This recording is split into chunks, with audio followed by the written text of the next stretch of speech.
Hi, Lyssa deHart here, and today I want to take a look in our next in the series of ICF Ethics, the updated 2025 Code of Ethics, Section 3, which is really about the commitment to all or for all within the ICF ecosystem. So let's get into it.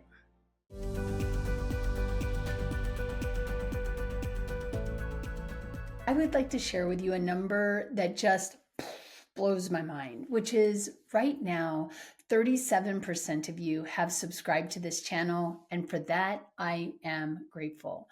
But that also means that 63% of you who are watching this content have not yet subscribed to the channel. And that is a number I would like to change. If you're enjoying this content, the simple, easy thing you can do to help sustain the work that I am doing is to subscribe to the channel. So I want to thank you in advance, and let's get back to the video. So here we are in section 3, commitment for all within the ICF ecosystem. And that's a lot. So we're going to break it down. This is a new section of the ICF Code of Ethics. It did not exist before. There were things that met this competency or this element of the Code of Ethics, but they've been restructured and streamlined so that they are presented in hopefully an easier to understand way. And there are really these 8 elements of this idea of a commitment for all within the ICF ecosystem.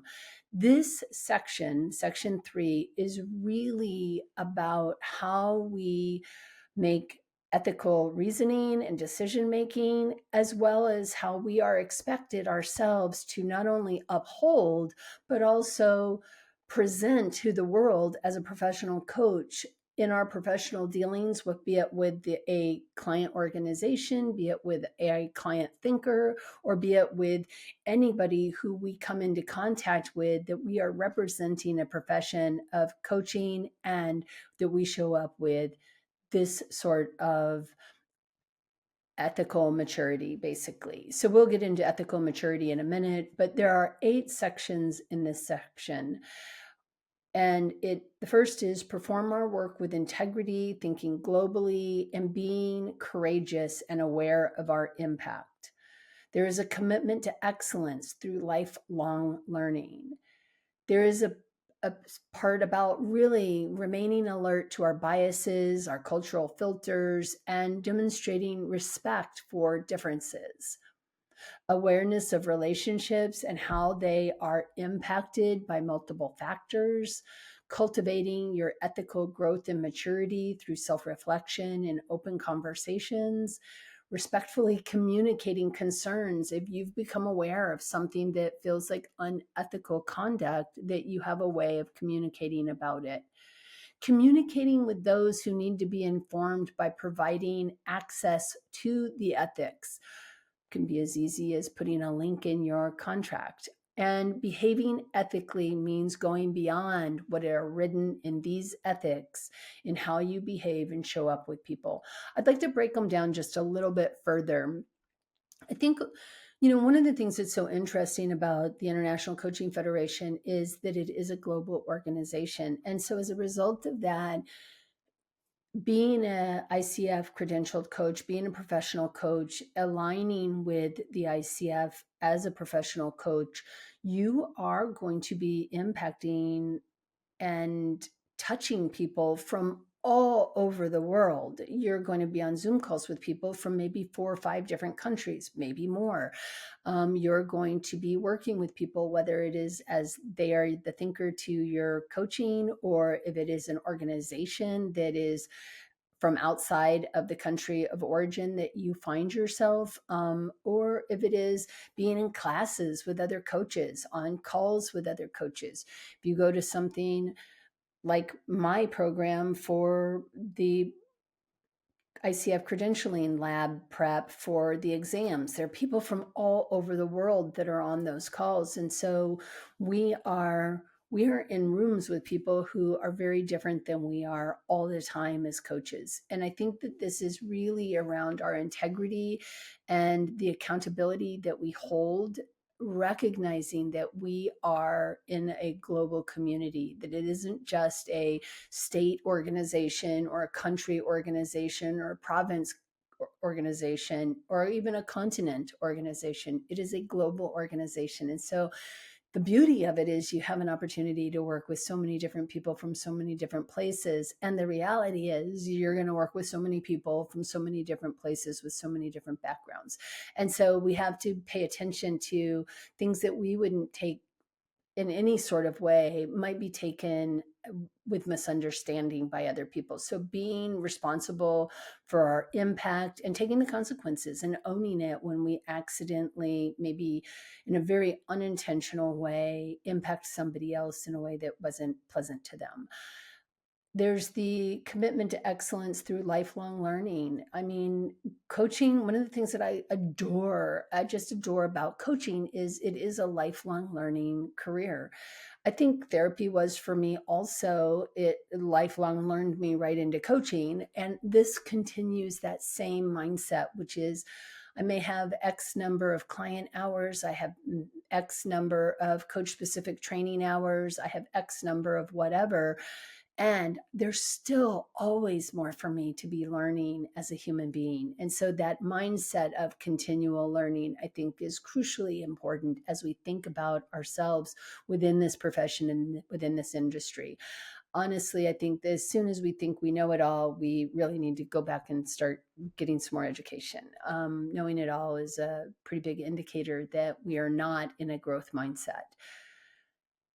There are, again, people you're going to meet from everywhere. You're going to have your own biases, your own preferences for things. You like vanilla, you don't like pistachio. It doesn't matter.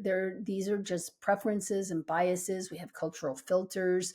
And what ICF is asking us is, because we are part of such a global community, that we recognize these biases and we work to be conscious of them and show respect to other people who may have very different belief systems, whether it's political belief systems or spiritual belief systems or just general life differences, right? Like different value systems. And that we be open to being curious about those things versus dogmatic in a way that we have a bias. That bias has to be right, and therefore everybody must conform to us. But recognizing instead that isn't how we show up as coaches. Instead, what we do is we really work to create a dialogue and learn about other people.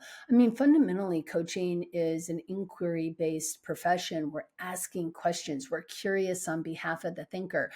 Well, we need to be curious with our fellow coaches and with the people that we're working with as well, the thinkers that we're working with and the organizations that we're working with. We're probably not only working with organizations that come from our personal community. We may be working very broadly across the field. Excuse the quick interruption, but I wanted to make sure that you knew that you were invited to my monthly Coaches Q&A.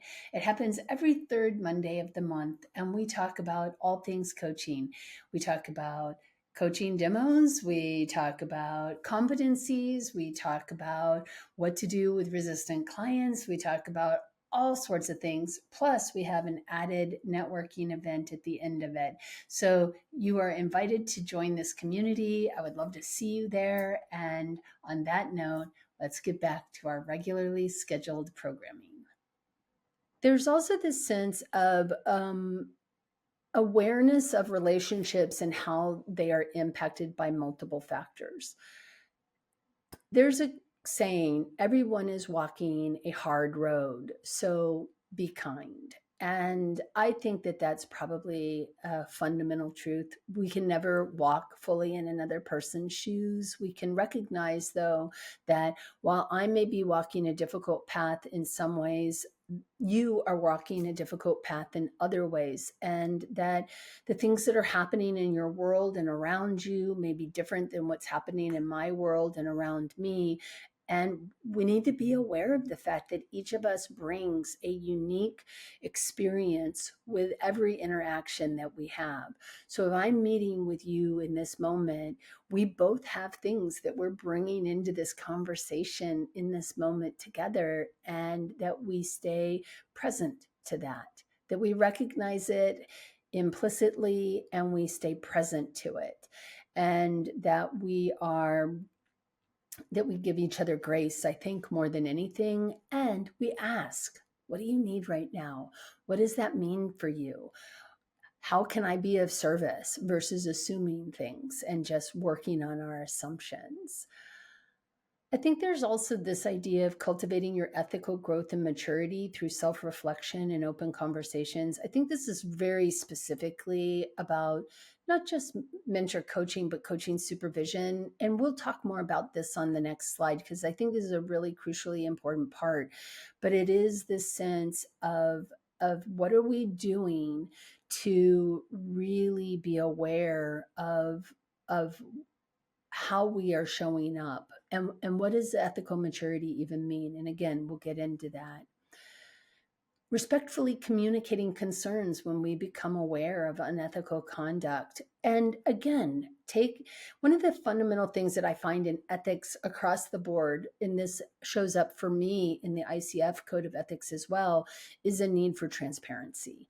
So if we have an affiliate relationship with somebody and we're getting paid for everybody we send that direction, that we're transparent about that, so that you as a consumer can go, I don't know if I want to follow the link to Ray Notes because I might get 20 minutes extra, but I don't want Lyssa to get 20 minutes extra. But Lyssa's really clear. I get 20 minutes extra if you follow my affiliate link. So being honest and transparent about that so you can make an informed decision. I think it goes even deeper than that, though, too, which is how do we have conversations? So, for instance, if you and I are working together, and I am a mentor coach, and you share with me a coaching demonstration, and you do or say something that I think is outside of the ethical boundaries, that instead of running to ICF to report you, I'm going to have a transparent conversation with you. I'm not going to just operate under the assumption that I know exactly what's gone on, but that we're going to have this transparent conversation where I say, when this happened, it really sort of sent up a blinking light for me, and I'm curious what was happening here. How do you interpret this? How did it play out with the thinker you were working with? But we're not going to pretend not to have these conversations. We're not just going to sweep things under the rug, but we also are going to have a transparent conversation with the person that we're concerned about. In communicating with those who need to be informed by providing access to the ethics. For me, every contract that I have with somebody has a link to the ICF Code of Ethics so that people can go and read them. Not that they will, they may not, but I want them to go and see where they are, that I have a code of ethics. I think it's a huge differentiator between somebody who calls themselves a coach and somebody who is a professional coach. I think the code of ethics makes a huge difference in how we show up, because if I don't have a code of ethics, how will I show up? It depends completely on me. And maybe I'm a very ethical person, and I think those people exist in the world, but they haven't committed to a professional code of ethics.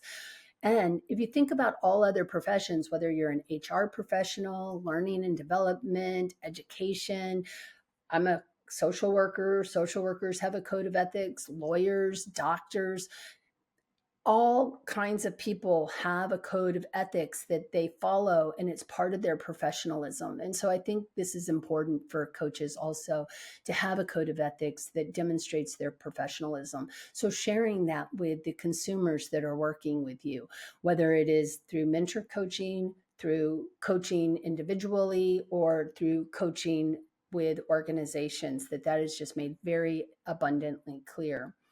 And ultimately, I think, and this is really important, that the code of ethics is a beginning place. This is the minimum required by you. It is not that it is where you stop. The goal is that you act more ethically, that you are working hard to not just follow the written rules, but also really demonstrate a larger, more embodied way of being that is fully in alignment, even above and beyond. And this really takes me to back to this idea of ethical maturity, which I think is really important. And ethical maturity is this movement from, do no harm. I know in social work, one of the things is do no harm. I think in medicine, do no harm.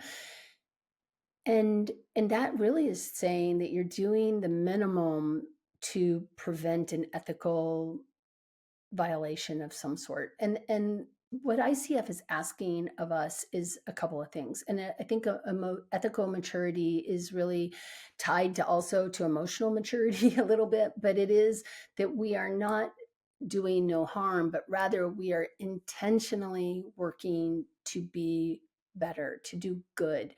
And we're making that a proactive, values driven idea, that it is about promoting well-being for you, for me. It's about equality and equity between people. And it's also about awareness to the systems that we operate within and that are operating around us. And so to the way that it's phrased here is fundamentally it's about moving from avoiding and doing harm, right? Avoiding doing harm, and more of an intentional focus on creating positive impact as a coach and as a professional and as a human being. I hope that this helps to sort of outline this section 3, a little bit, so that you have a better sense of these 8 sections where we're really, again, looking at something that is a new section, but also is a reframing of some of the other things that were in the ethics prior to 2025. And as a way of developing yourself as an ethical professional, I think this is a really powerful section of the new ICF updated 2025 Code of Ethics. So on that note, I hope this was useful. Please leave comments below, like, share, all the jazz, and I hope to see you on another video. Happy coaching.